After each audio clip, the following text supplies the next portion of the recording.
Perkembangan zaman yang pesat membawa banyak perubahan yang berdampak positif tak terkecuali di Indonesia. Modernisasi menyediakan begitu banyak kemudahan bagi umat manusia. Pembangunan membawa begitu banyak sekali manfaat bagi masyarakat. Namun, di balik semua kemajuan tersebut, pembangunan juga membawa beberapa dampak yang dapat merugikan. Salah satu dampak itu adalah sampah.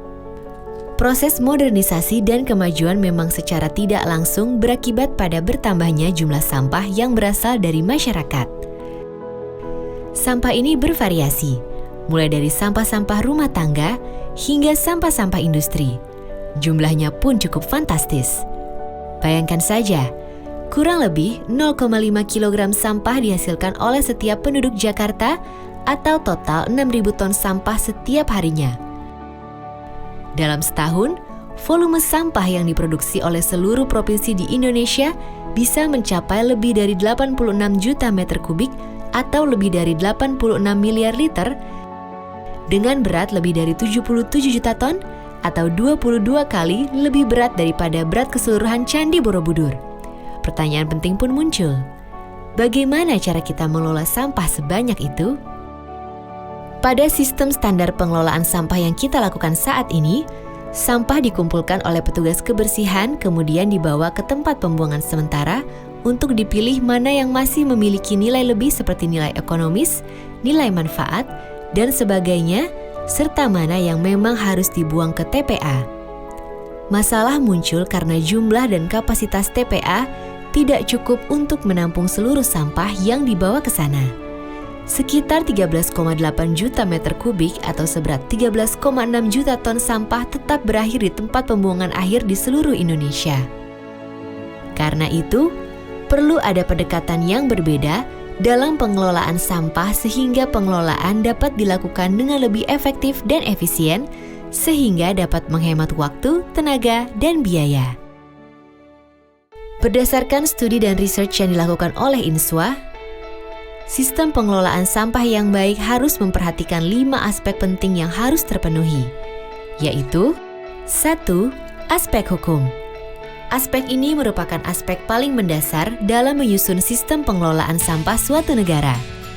Setelah melalui perjuangan selama 8 tahun, akhirnya INSWA bersama pemerintah berhasil melahirkan Undang-Undang Nomor 18 Tahun 2008 tentang pengelolaan sampah.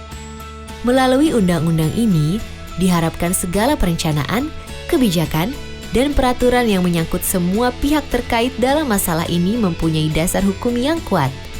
Mulai dari titik ini pula diharapkan tahapan law enforcement dalam pengelolaan sampah dapat diterapkan untuk menciptakan disiplin bersih di masyarakat Indonesia. 2. Aspek kelembagaan. Dalam sebuah sistem tata kelola sampah, pembagian peran dan tanggung jawab dari masing-masing stakeholder terkait sangatlah penting sehingga tidak ada tumpang tindih peran dan lempar-melempar tanggung jawab seperti yang terjadi saat ini. Mengacu pada Undang-Undang Nomor 18 Tahun 2008, peran regulator dan operator harus jelas dan dapat berkoordinasi baik serta bekerja sama dengan masyarakat dengan prinsip kemitraan sehingga dapat saling mendukung dan menciptakan sebuah sistem pengelolaan yang terpadu. 3. Aspek pembiayaan. Setiap proses yang dilakukan dalam sistem pengelolaan sampah membutuhkan biaya yang tidak sedikit. Mulai dari pengangkutan awal dari rumah penduduk menuju TPS, pemilahan di TPS, pengangkutan menuju TPA, hingga pengelolaan sampah di TPA. Artinya, diperlukan sebuah manajemen biaya yang efisien dengan memperhitungkan semua biaya serta skema pembiayaannya sehingga beban pembiayaan tidak tertumpu pada pemerintah semata dan pelaku-pelaku kebersihan dapat memperoleh manfaat tambahan dari jasa yang mereka lakukan. 4. Aspek teknologi. Banyak peneliti dan penggiat lingkungan mencoba mengembangkan teknologi pengelolaan sampah seperti insinerator, composting, dan masih banyak lagi. Penemuan-penemuan ini dianggap dapat menjadi alternatif solusi dari permasalahan sampah yang ada di dunia. Namun, setiap pemilihan dan pengaplikasian inovasi dan pengembangan teknologi yang relevan dengan pengelolaan sampah harus selalu dicermati agar sesuai dengan kebutuhan dan keadaan lingkungan sekitar sehingga pemanfaatannya menjadi lebih optimal. 5. Aspek sosial budaya.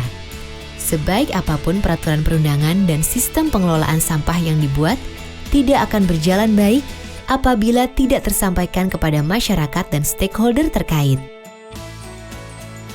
Komunikasi yang baik dan berkesinambungan atau sustain menjadi kunci kesuksesan dalam mengaplikasi keempat aspek lain yang merujuk pada perubahan perilaku dari semula tidak terlalu peduli dengan kebersihan menjadi lebih sadar, butuh, dan cinta akan kebersihan yang mengarah pada pembentukan budaya bersih.